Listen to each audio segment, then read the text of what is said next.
Narito ang ilan sa mga players na may pinakamahabang wingspan in NBA history, Part 2. Number 1, Victor Wembanyama. Nang makilala natin si Victor Wembanyama ay nagulat tayo sa laki ng player na ito. Standing at 7'4" kasi ay grabe ang handles at shot creation ng isang The Alien na si Wemby. Pero bukod pa sa mga amazing moves na ginagawa ng 2023 number 1 overall pick ay meron din siyang isang massive na wingspan. Meron kasi si Wemby na official wingspan measurement na nasa staggering 8 feet GOAT fam. Isa yan sa longest sa buong kasaysayan ng NBA history. Nasa top 3 nga siya ever sa lahat ng mga players na naglaro sa liga. Dahil nga sa massive wingspan na ito ay grabe ang defensive versatility ni Wemby. From big man to guards ay kayang bantayan ng player na ito at nag-average nga siya last season ng 21.4 points, 10.6 rebounds and 3.6 blocks per game. It is looking like na si Vic na nga ang magmamana ng trono ng NBA sa nalalapit na paglisan nila Steph, LeBron at KD. At certainly ay tutulungan siya ng kanyang massive na 8-foot wingspan sa pagkuha ng multiple awards at championships para sa San Antonio Spurs.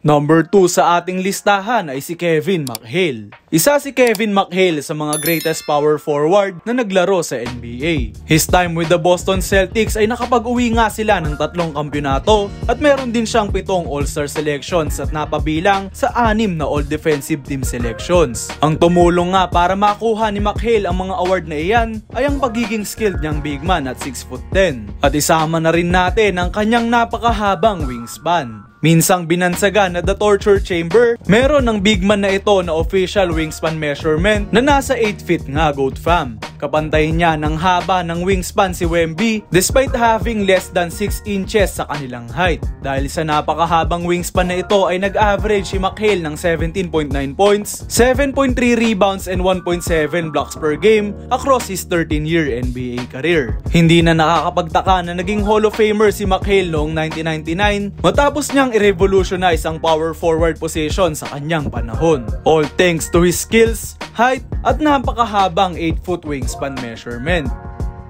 Number 3, Kevin Durant.